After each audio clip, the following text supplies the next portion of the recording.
La fabrique des transitions, c'est un outil de transfert et de changement d'échelle. Ça sert à tirer les leçons des territoires pionniers qui ont engagé dans les années 80 des démarches de transformation de leur territoire parce qu'ils étaient avant les autres confrontés à de la désindustrialisation, à des chocs systémiques. Et ça permet à ceux qui sont confrontés aujourd'hui à ce type de questions, qui interrogent la façon de transformer leur territoire, leur faire bénéficier de cette expérience.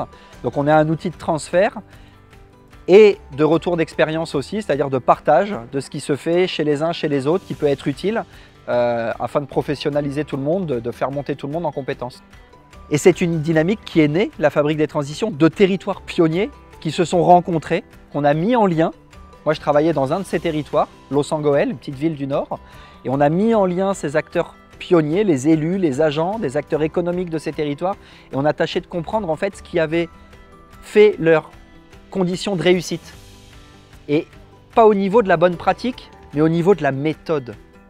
Quand on soulève le capot, au-delà de la carlingue, qu'est-ce qui fait que ça fonctionne? Et là, on est tombé sur des éléments intéressants en termes de posture, en termes de conduite de changement. Et c'est ça que la fabrique des transitions a capitalisé et transmet dans les territoires qui ont envie d'accélérer.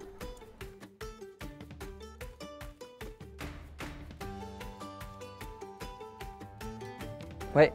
En fait, on a repéré que les territoires pionniers, d'abord, avaient réussi à dégager des dynamiques, j'allais dire, qui suscitent de l'engagement.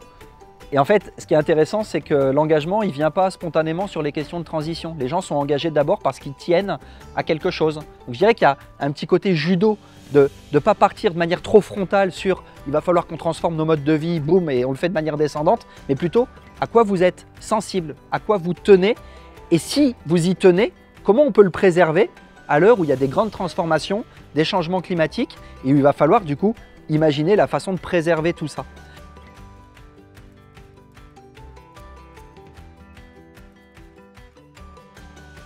Tout mouvement génère des résistances, hein, c'est physique, donc évidemment qu'il y en a. Et en fait, elles ne sont pas mauvaises en soi. Il faut accepter, il faut prendre sur soi. Quand je parle de judo, c'est pas pour rien. Il y a, voilà, faire de ce qui arrive en énergie peut-être critique et négative, une énergie positive à partir de laquelle on peut composer. Et ça suppose d'avoir travaillé aussi sur soi, sur son organisation, sur sa capacité à travailler de manière transversale. Vous voyez, tout ça n'est pas déconnecté de réponses très opérationnelles à apporter à ce type d'acteurs. Ce qu'on dit, c'est que la coopération, c'est la capacité à mettre les conflits, les controverses, les contradictions au travail. La coopération, c'est pas être d'accord les uns avec les autres. C'est un effort additionnel pour comprendre pourquoi on n'a pas le même point de vue et comment on peut s'accorder et malgré nos différends, agir ensemble. Et si on le fait, c'est pas parce que c'est une valeur morale, c'est parce que c'est efficace pour réussir à changer d'échelle avec l'ensemble des protagonistes qui, par définition, ne sont pas tous d'accord les uns avec les autres.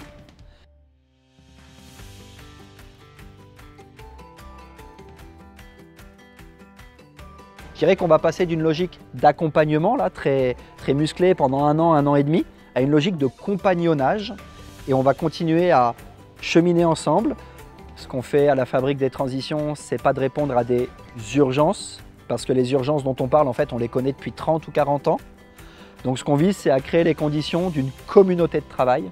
On pense que les territoires ont des choses à faire ensemble, y compris sur le plan d'un plaidoyer à faire remonter au plan national, pour qu'au niveau des acteurs étatiques centraux, ils entendent comment dans les territoires qui s'organisent et qui mettent en place ces démarches, les choses se jouent, de quoi ils ont besoin, sur quoi ils ont besoin d'être appuyés. Donc on a déjà apporté ce qu'on pouvait apporter. Là, l'idée, c'est pas de former, c'est plutôt de continuer à soutenir leur mouvement et c'est sur quoi on s'emploie.